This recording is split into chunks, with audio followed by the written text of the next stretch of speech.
our hyperconnected brain picks up way more sensory data than neurotypical people do. Neurotypical people, allistics, tune out 98% of all sensory data. We are constantly bombarded by chaos. We are constantly trying to make sense of this chaos. Our brains process 40% more information at rest than their brains do.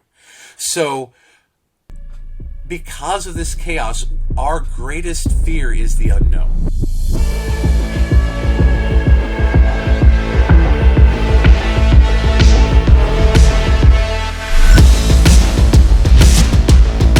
Welcome to the Autistic Culture podcast. Each episode, we dive deep into autistic contributions to society and culture by introducing you to some of the world's most famous and successful autistics in history. Before we get started, a quick disclaimer on how we use the word autistic. The purpose of this show is not to diagnose the people or characters we discuss as autistic. While some may have announced being autistic, what we're sharing here is our observation of what is representative of autistic culture.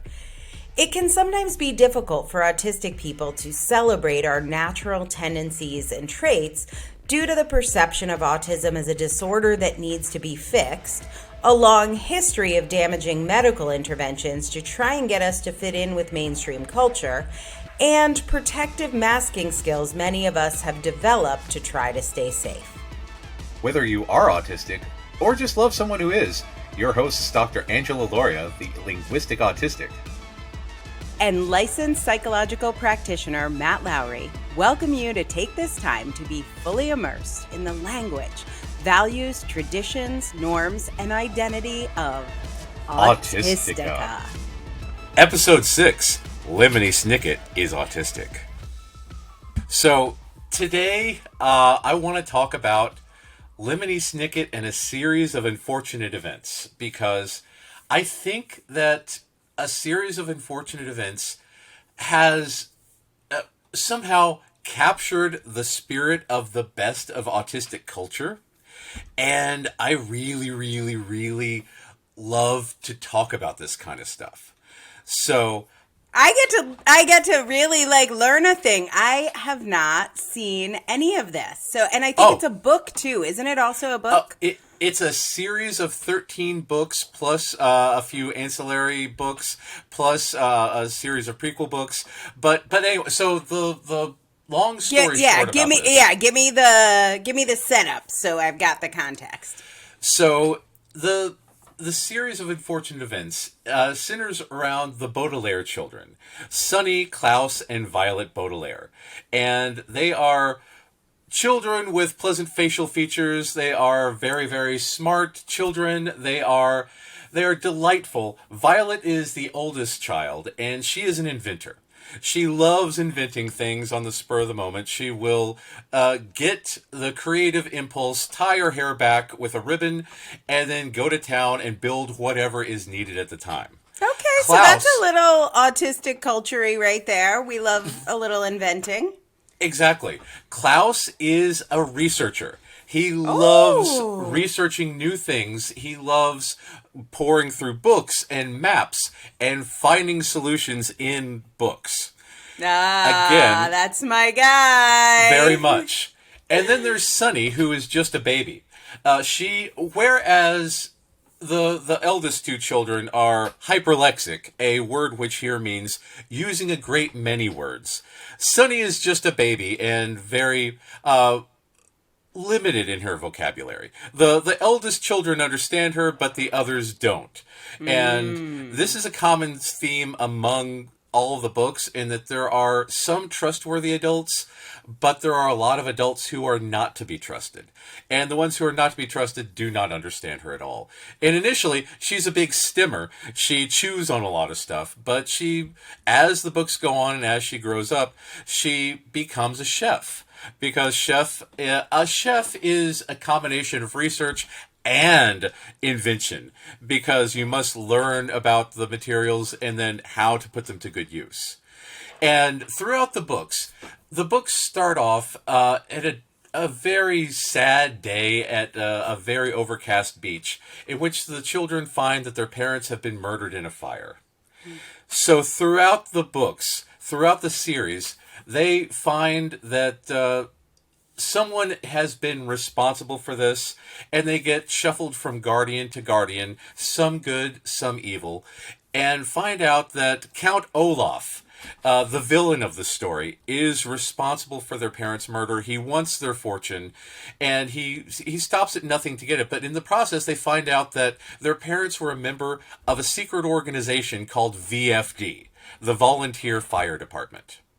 Because the thing about all this is that the VFD is responsible for putting out fires both literally and figuratively, and they are a group of well-learned people, all of which have their own private libraries, all of which are dedicated to research and the promotion of information, the promotion of knowledge.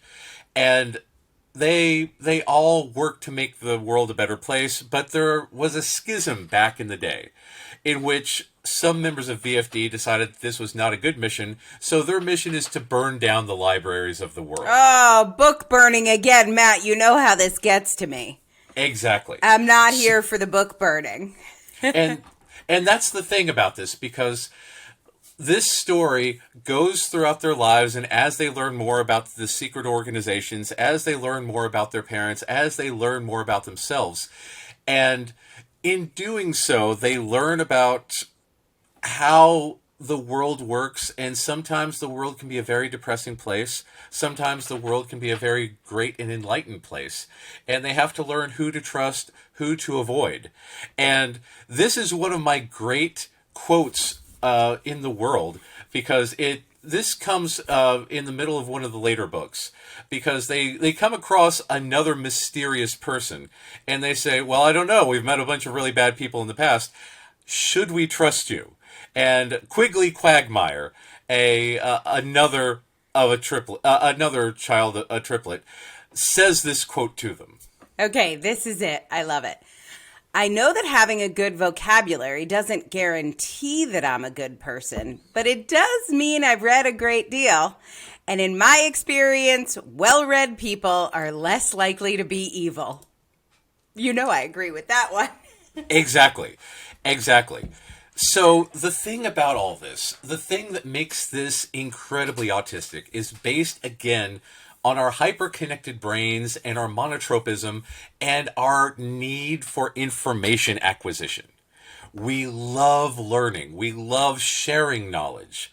One of our biggest things is being able to infodump. Hence the reason that we listen to podcasts. Hence the reason that we seek out new and novel information, because our brains are hungry and we need to learn. But I also think this is a great double empathy quote, because I know when I'm with an autistic person, even if their special interest is, I don't know, starfish, which I know nothing about, I suddenly trust them more, maybe subconsciously or whatever. I have empathy for them. I'm like, I get them because they've just spent 1,000 hours reading about starfish. I've spent 1,000 hours reading about my thing of the moment. And so when in this quote it says, well-read people are less likely to be evil, I actually do not have empirical data. That's true. But from a double empathy perspective, it feels true. Like, yes. Like other autistic people that we have that in common. So I have more of a tendency maybe to trust them. And then on the opposite side, when someone is neurotypical, they might distrust me because why did she spend 10,000 hours reading about Crowded House, an obscure band in Australia? Like, exactly. You're a weird lady. Yeah. Yeah. And that's, so out of all the things that neurotypicals know about us, the quote, little professors, is thrown around the most, because that is who we are. We need to learn everything that there is to know about our area of special interest. We are massive researchers. And for us, if it's worth knowing, it's worth knowing everything about. And one of the things that, again, I love working with autistic people because of this ability to infodump. Because, for instance, I once worked with a kid, and this kid would research everything that there was to know about sharks. And he could tell you the lengths, average lengths of sharks, the lifespan of sharks, everything, every bit of data he soaked up. And one day, I see him and I say, so how's the shark research going? And he said, oh, well, I've put that on hold. Right now I'm moving on to iguanas because I've run out of information on sharks. I got to the bottom of the internet. Exactly. Because we always need a source of fresh, new information. So I was at a bar, like a pub, like a neighborhood pub in Oxford, and we were seated next to a mom and her son. Son looked to be like maybe 8 years old, and he had a stack of books in front of him on German tanks. Oh, fantastic. I literally know nothing about German tanks, but sort of like this quote that says, well-read people are less likely to be evil. I see this kid, I'm like, dude, German tanks, what's the best one? And he was like, tiger tanks. Here's everything about tiger tanks. And then now I know things about German tanks. Exactly, and I love this kid. He was like, hey, his mom's like, is he bothering you? I'm like, no, tell me everything about German tanks. Yes, exactly. Nothing beats a good, passionate info dump because we can learn so much. Yeah, and from any age. I mean, this kid was 8, but he definitely knew more than me. I'm sure your shark guy has me beat on sharks unless it's singing baby shark do. Like, that's my shark knowledge right there. That's the thing. And that's what it is. And this is the thing about the books because these children are very, very smart. They are very learned. They love spending time in libraries and they soak up data. And the adults in their lives often discount them because they think, oh, they're just kids. They don't know what is going on. The guy who's put in charge of their fortune, Mr. Poe, is a banker. He often just refuses to listen to them because he writes them off as children. Various guardians throughout their life write them off because they're kids. And this is a big thing about being an autistic kid because autistic kids tend to be very savvy in some areas. I mean, we might be naive in social areas, but again, due to the research, we understand a lot of stuff because that's how our brains are wired. We love soaking up this stuff. Yeah. And yeah. So this, I don't know if he was involved with the film, but the author is Daniel Handler, right? Yes.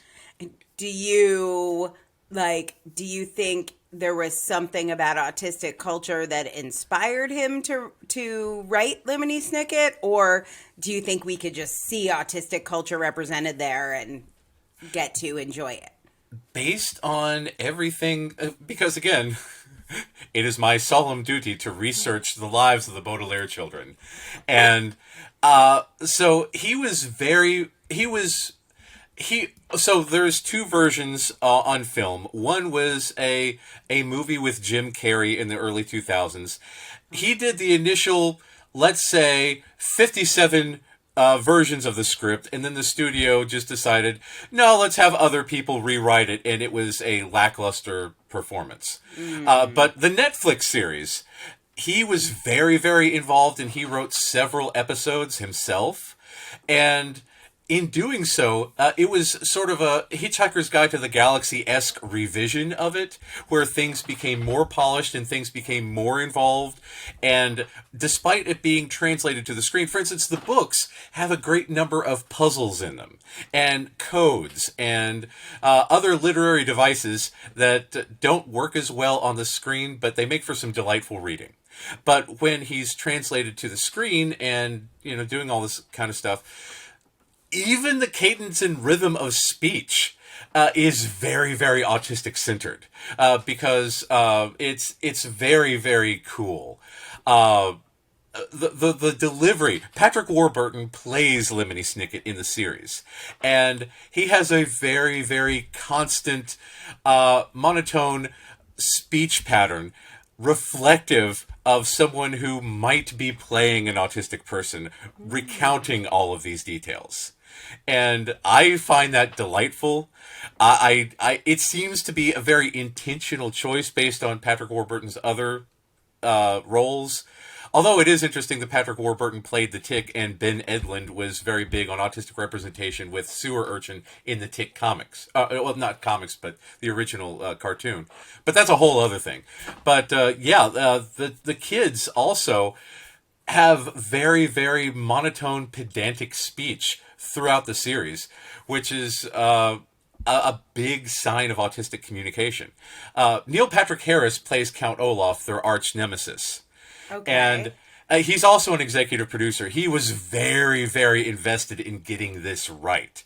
And boy, he went all out. He also gave a very good performance as to why Count Olaf was disillusioned with the VFD and actively turned against wisdom and knowledge and information and let his own library fall apart and became part of the book burners rather than the book readers. But again, that's part of rejection sensitivity dysphoria.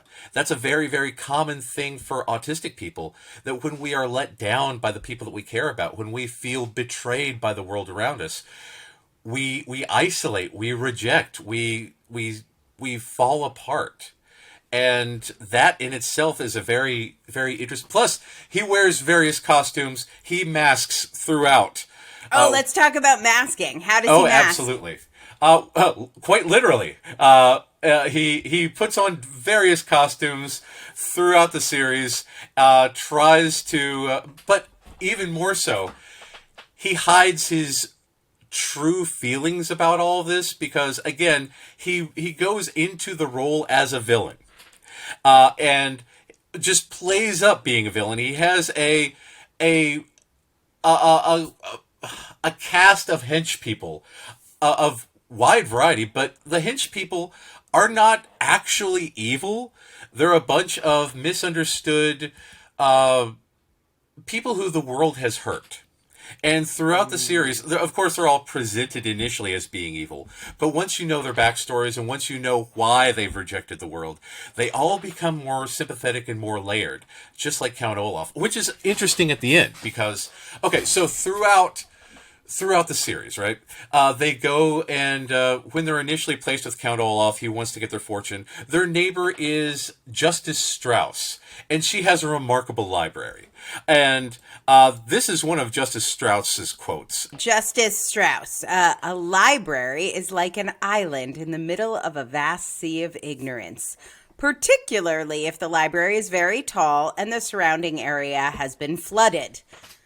Oh, well, okay, I'm ready for the floods. Yeah, and that's the thing, because they find solace by going to this library, because even when they're in a terrible situation, they can go to her library and come back to the world of literature, come back to the world of information. And this is a quote that actually repeats itself, and there's recurring themes related to this. In the second book, they go to live with a distant relative, Dr. Montgomery, who has a herpetarium with a very large snake, with a misnomer, the incredibly deadly viper, right? And it's essentially a very huge boa constrictor that looks very fearsome, but is actually more or less a giant dog.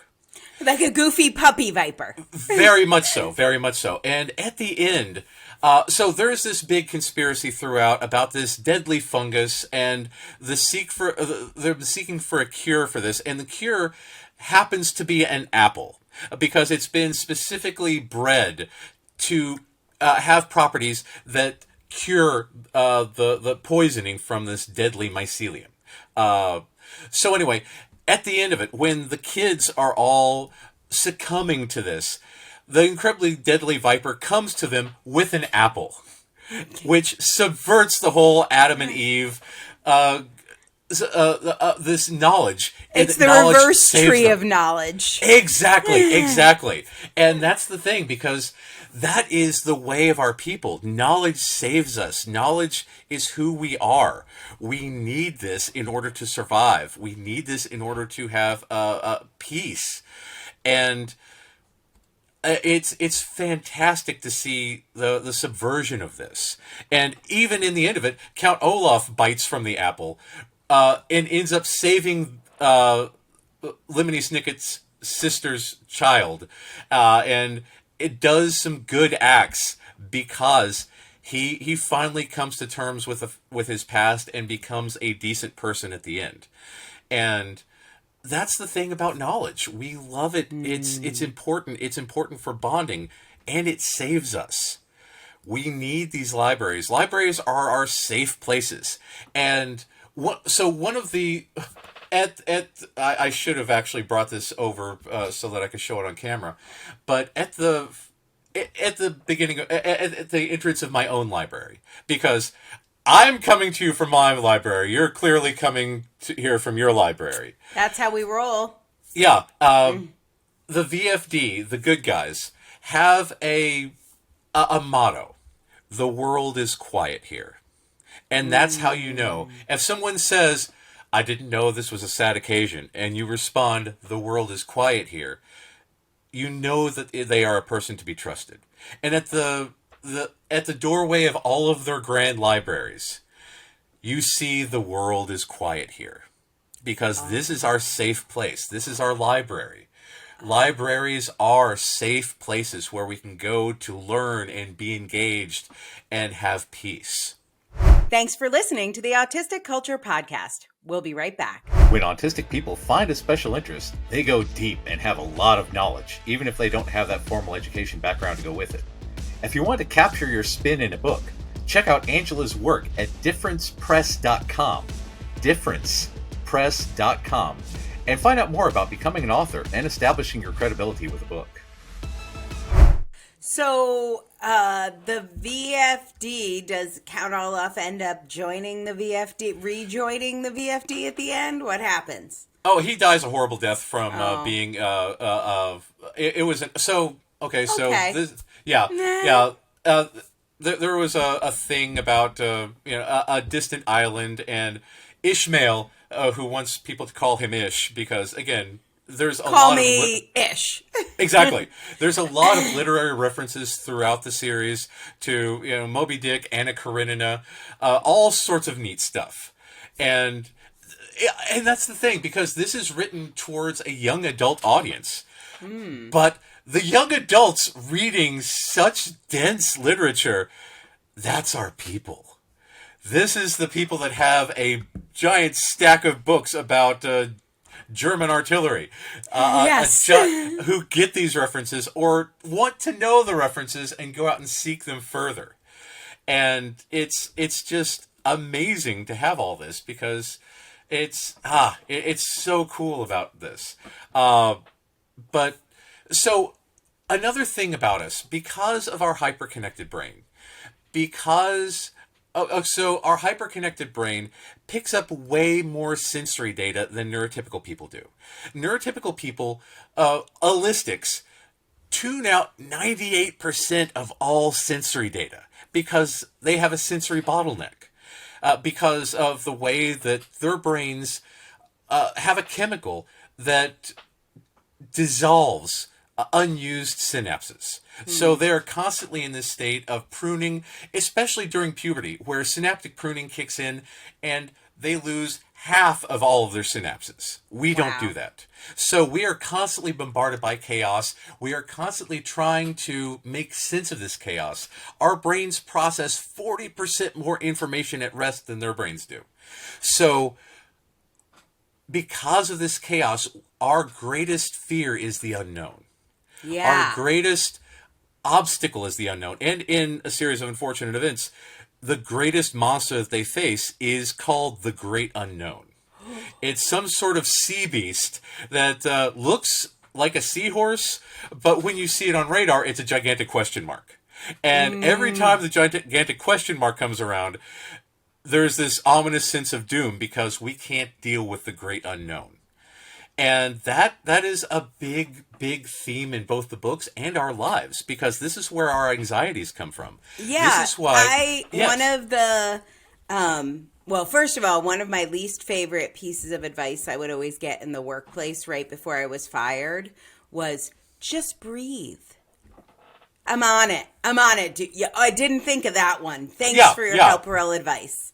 Yeah. And the other thing is, I would hear people talk about how, like, like count to 10 and like all these meditation tools. And I felt like these must work for other people. Like, am I crazy because these tools don't work for me? But if I'm in my library, that it's quiet here, or for me also if I'm writing and I like have note cards and organization systems, that's what makes me sitting quietly and breathing, just like there's more great question mark in my head, and that does not regulate my nervous system. And so many professionals and well-meaning friends and bosses would give me advice that was actually counter to what made me feel better, which just made me feel worse. Yes. Like, it just exacerbated that. And like, now I'm at a place where I can say like, oh, that's a great tool for some people. For me, writing is a better tool. Like, I'm going to go take a break and do some writing. But being able to say that takes so much confidence and clarity, and probably a good therapist like you. And I definitely spent a lot of time in therapy. It just doesn't come naturally because so many people are telling you just breathe. Oh, this is the other one I get that I was saying, chill. That does not make me chill. No, not at all. We are by default intense people. And this is the thing, because when we are stimulated with our libraries, we are good. We are able to dive into these worlds. But otherwise, we are constantly calculating and trying to overcome the unknown. And this is the sinister part about like ABA. Because when you have kids who are anxious and kids who are fidgety and kids who, have all these other differences from the norm, and you have adults coming in and forcing them to act like other kids, to act like things don't bother them, to put their own needs out of their mind in favor of social compliance.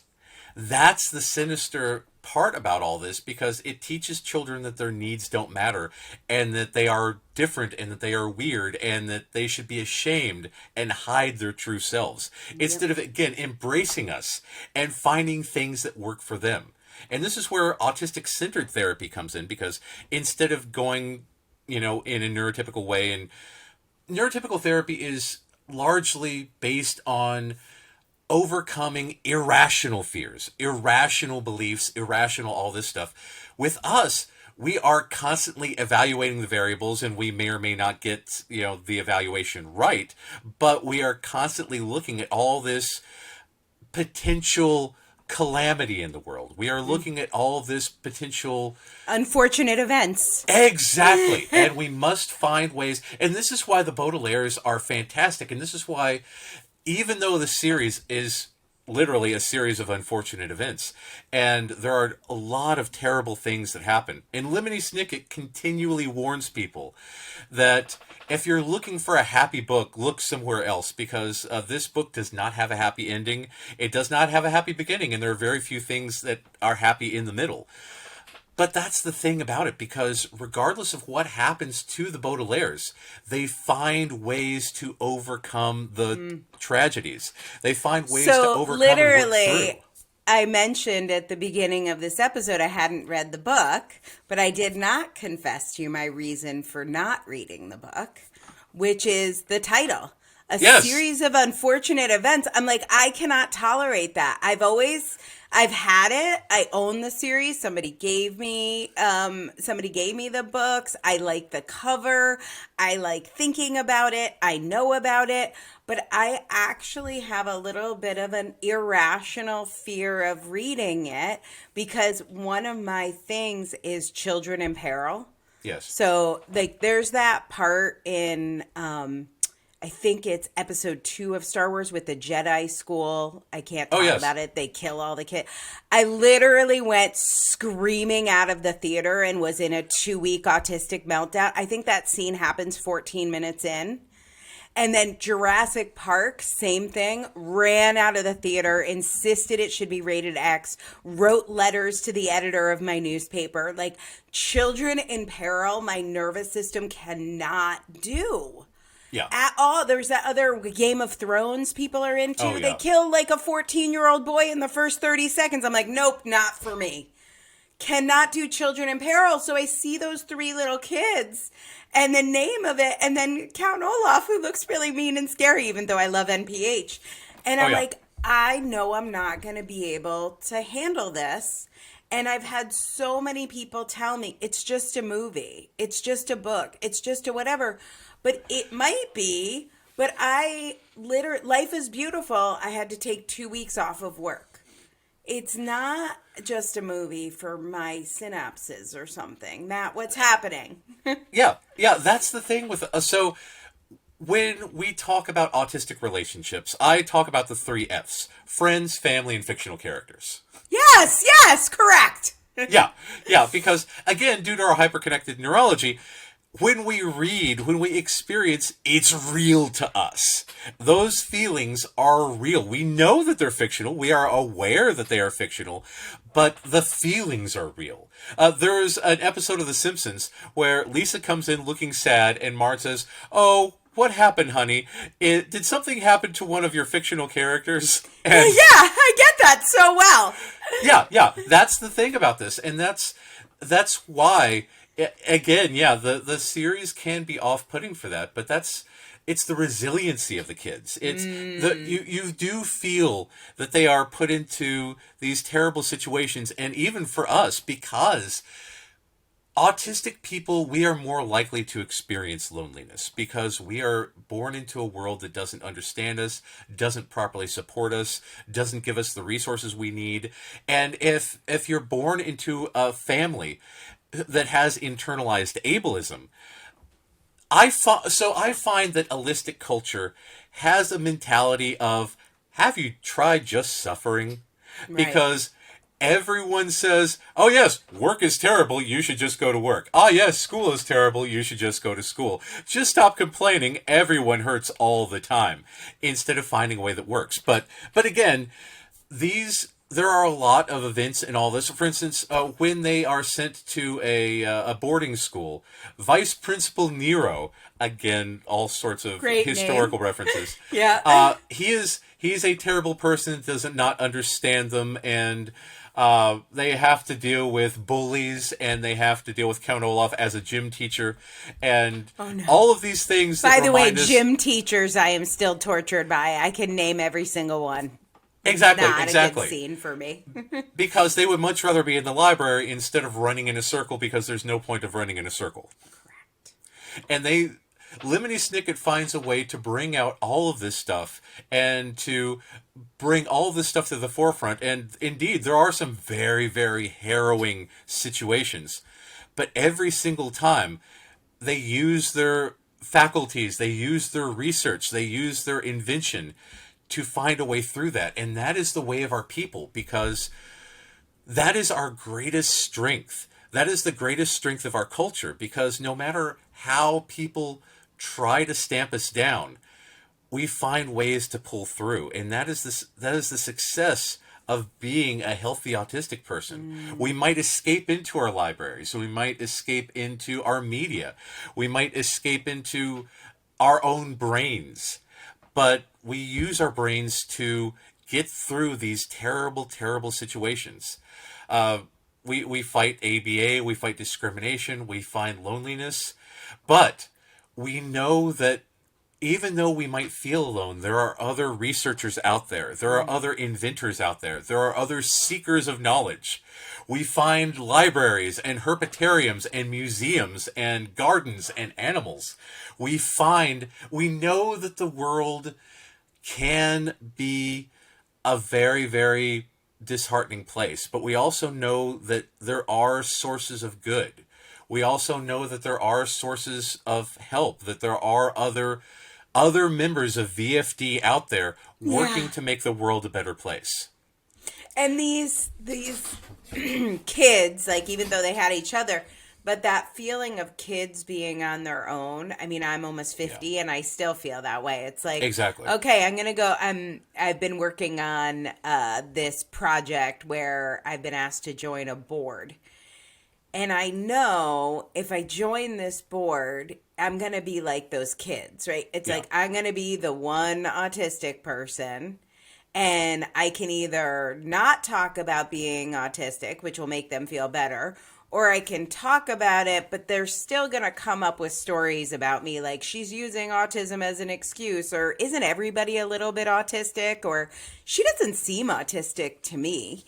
She makes eye contact. She makes eye contact. Yeah. And so I'm like, do I even want to put myself into that world? Like, it feels safer here, but I also want to do things. I want to experience things. Same thing with clients. Like, a lot of my clients are autistic. And so I have a policy or a coping tool or whatever where I share my autistic identity and culture, but I can't control them from agreeing with me on my perspective about it. They could disagree that I am autistic.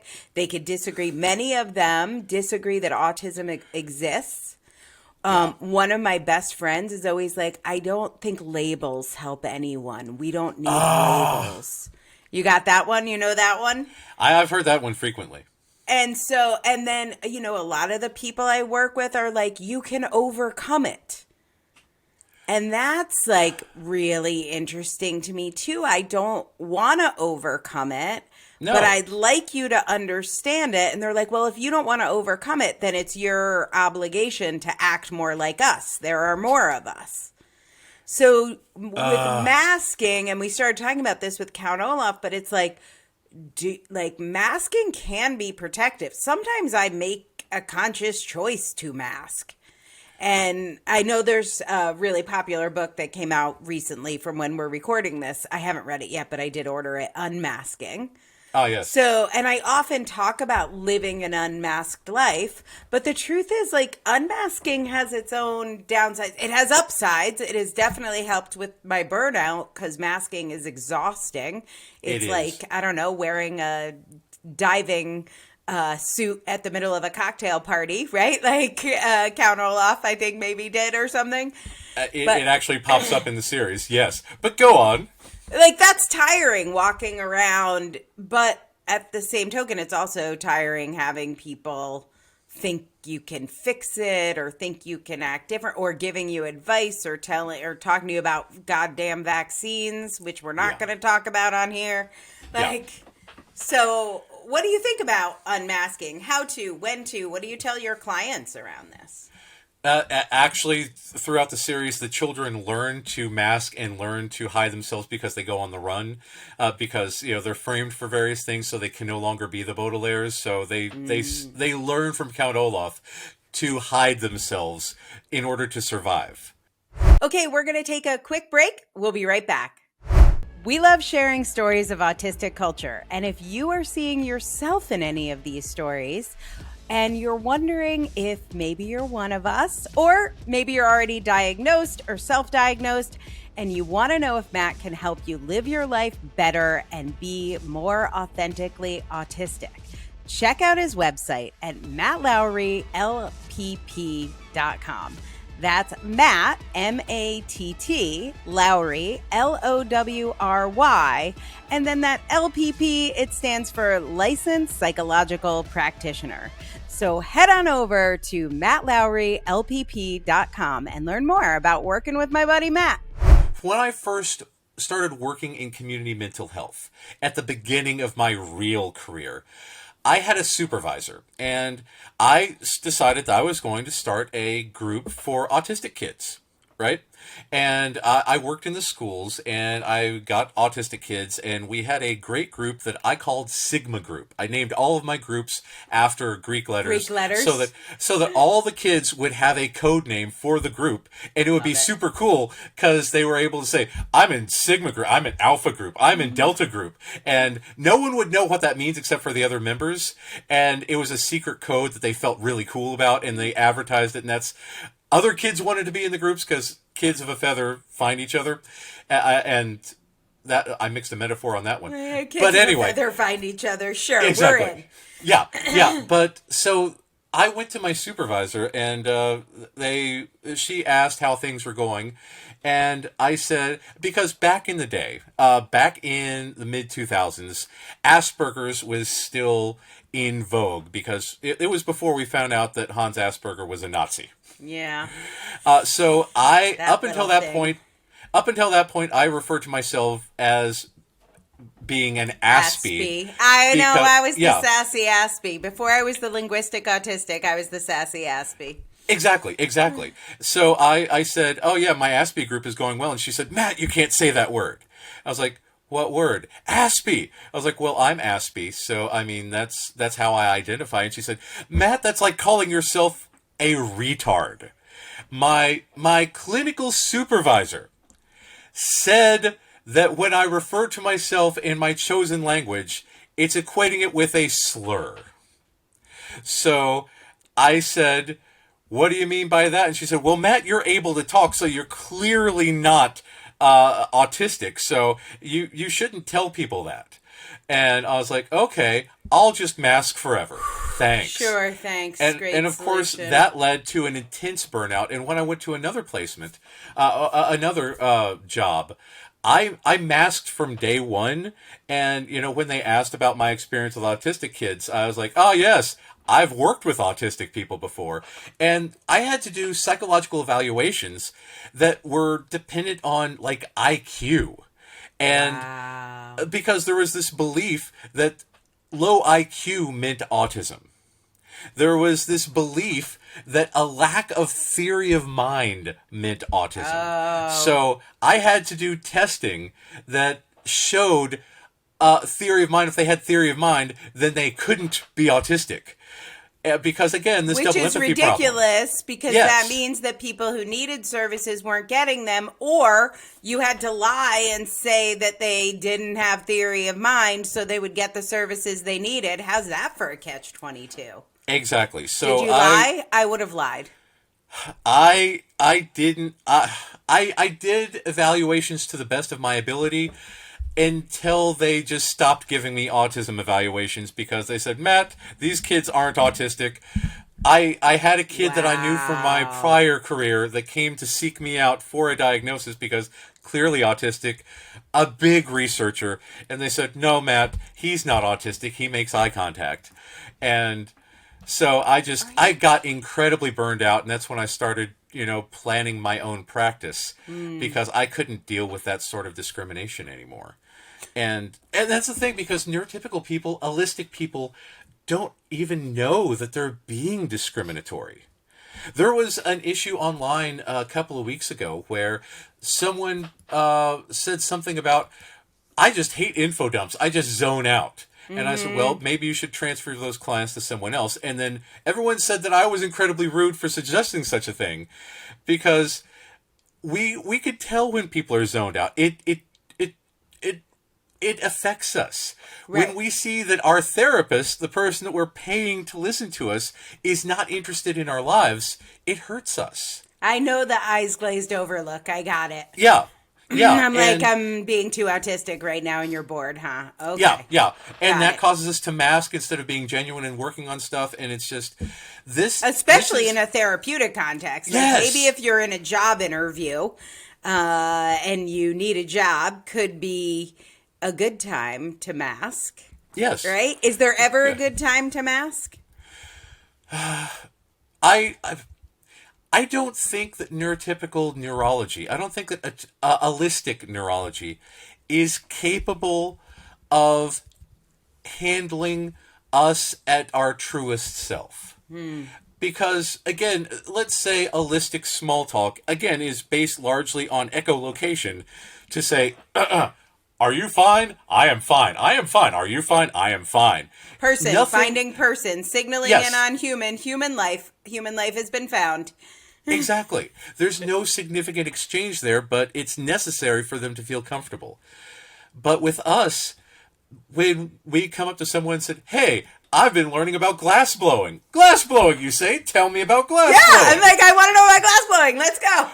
Exactly. This mutual info dump is the way of our people. And we just can't relate in the way. And in order to maintain this polite civility.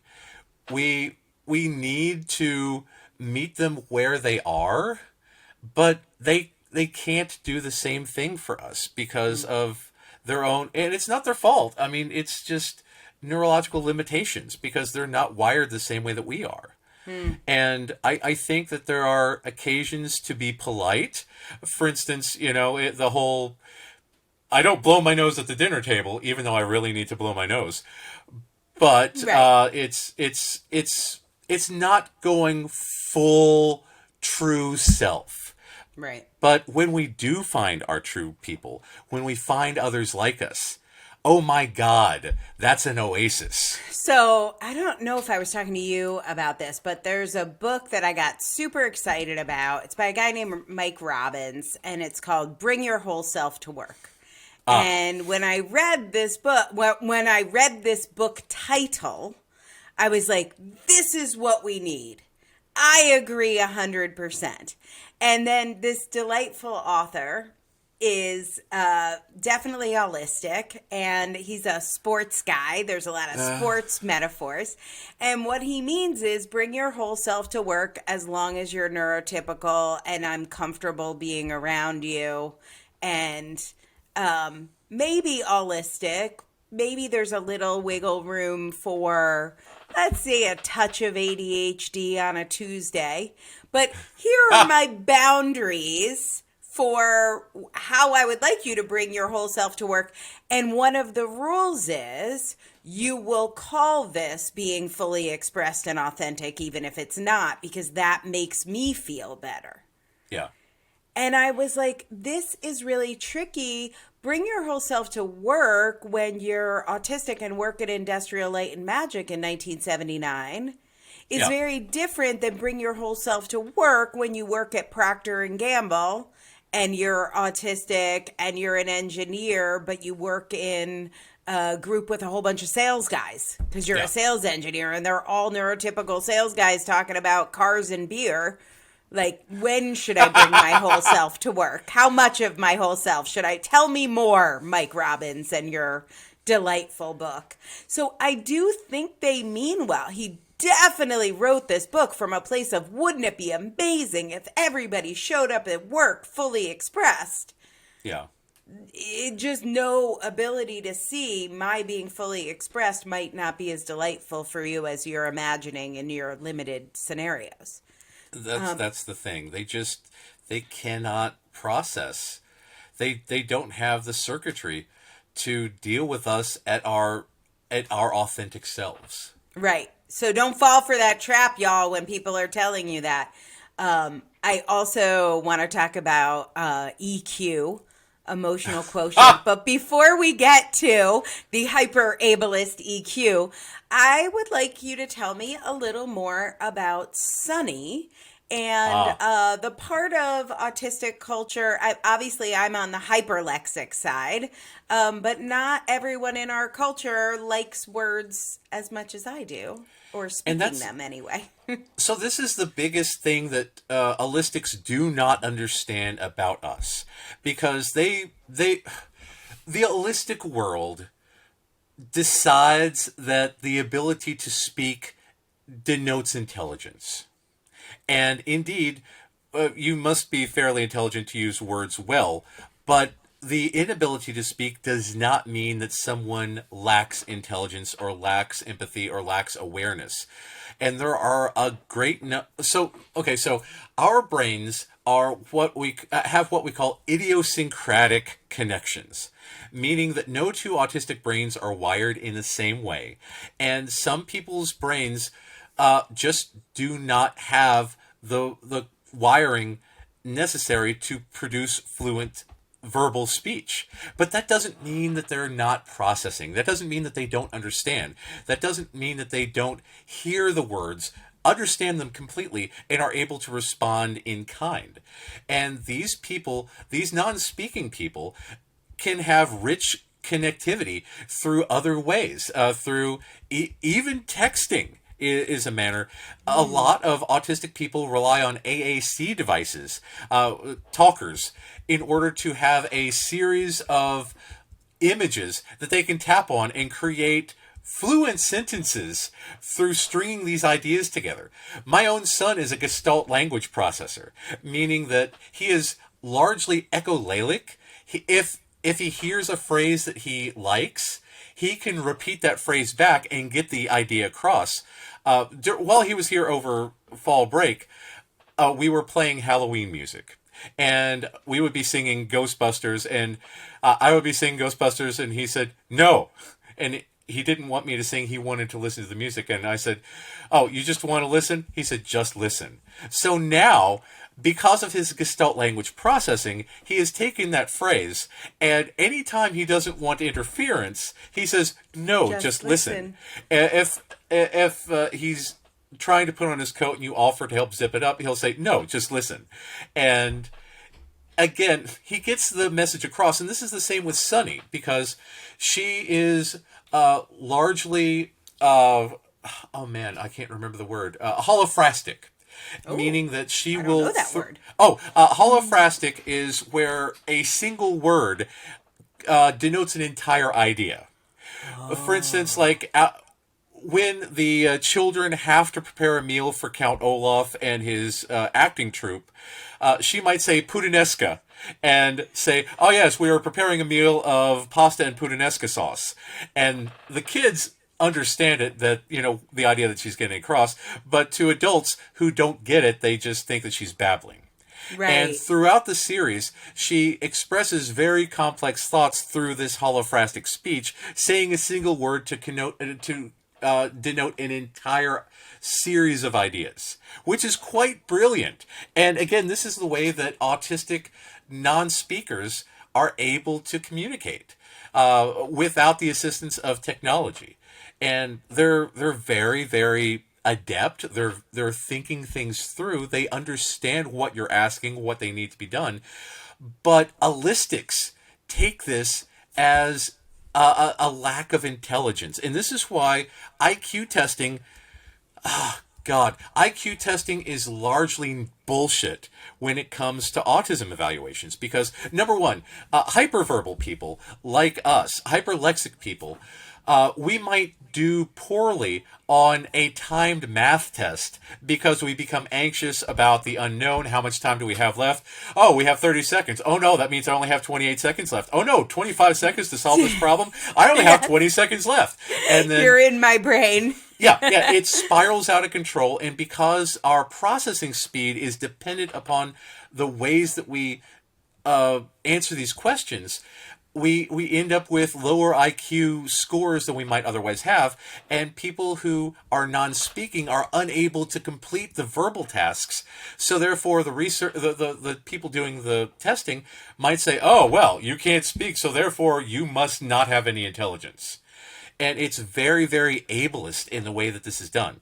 Also, IQ testing in itself is fairly ableist because the original IQ tests, feel free to look it up, were designed to keep Jewish people out of the military. Oh, shit. Yeah. Wow. Yeah, there was a lot of questions about baseball because, again, yeah. And this is fact.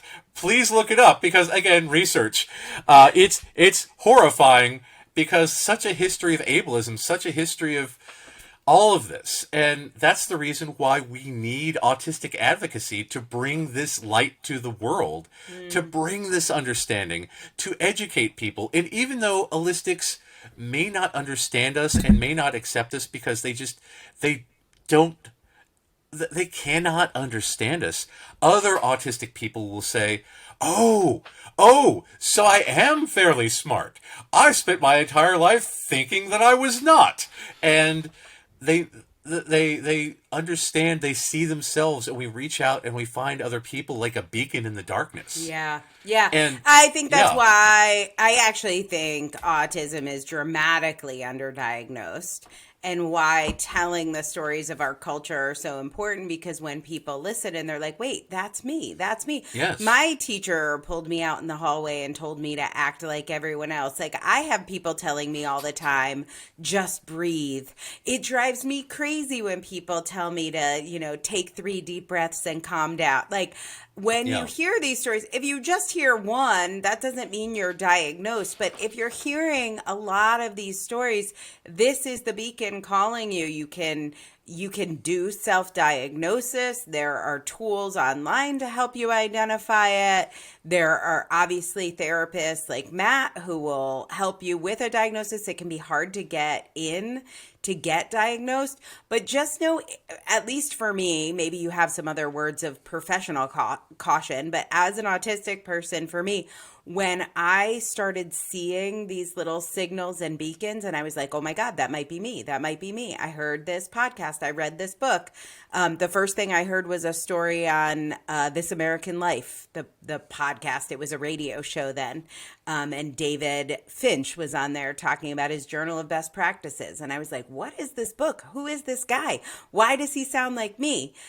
That is not a diagnosis, but that is definitely, I think, a sign that you might resonate with this culture. And I think it's worth exploring because it changes the frame that you view everything through. Absolutely. And like the VFD, the Volunteer Fire Department, when you find an organization, when you find a group of like-minded people, you fit in. All of a sudden, the world makes sense to you. All of a sudden, the world seems more manageable. And when the world is more manageable, you can work to change the world. And when we were talking earlier about Daniel Handler working on the TV show and making some edits and revising his own work, one of the greatest additions is this quote. And I would like to say it because I find it fantastic. At the end of the first episode of the Netflix series, Lemony Snicket talks to the camera and says that even though there are people out there causing fires and burning things and being terrible, trouble and strife can cover this world like the dark of night or like smoke from a suspicious fire. And when that happens, all good, true, and decent people know that it's time to volunteer. And that We're volunteering. That's our show. Exactly. Welcome to the VFD, everybody. And yeah, I think that's what we need to do. So, Angela, I guess that means that it's our time to ask, what is your favorite part about being autistic this week? Well, here's a fun little story. I have been tracking the crazy mortgage rates. Ooh, and all of the things that are happening in the financial markets right now. And I went down the most bizarre rabbit hole of these financial guys that track maps of the markets and rates, and they compare all this data, like so much data. I know they're autistic. And they track these maps to predict what's going to happen. I'm in the middle of trying to buy a house, and so I'm trying to predict. And I found... Fighting the great unknown. Oh my God, I'm trying to fight the great unknown. And I found all these charts and graphs. And then I was looking at them, and they made they didn't make perfect sense to me. That's a stretch. But maybe in a gestalt way, the concepts made sense, and I knew I could eventually get there. And so I'm learning this. I'm going down this rabbit hole. And then I had another meeting, not connected to this at all. And a guy who is running the meeting, who is definitely neurotypical, made a reference to these guys and these charts, because they must be having a moment right now because the markets are so crazy.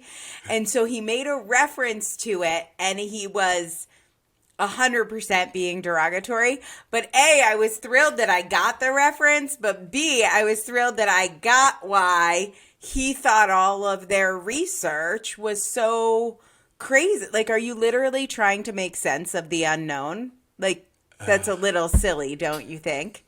So I love being able to see both worlds and to flex my muscle in both worlds, and then to dive into somebody else's autistic research so I don't need to do it. So exactly. Yes, that is beautiful. I love that. Yeah, so lots of crazy stuff in the markets, but luckily there's numbers and charts and graphs, and where there are numbers and charts and graphs, autistics will not be far behind. Exactly.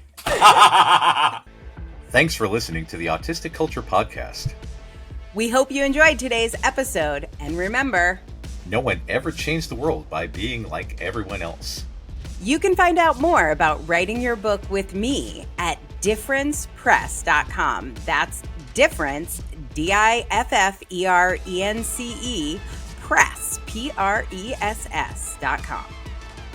Or getting a psychological evaluation or consult with me at www.mattlowrylpp.com. That's MATT, Matt Lowry, LOWRY, LPP, as in licensed psychological practitioner.com.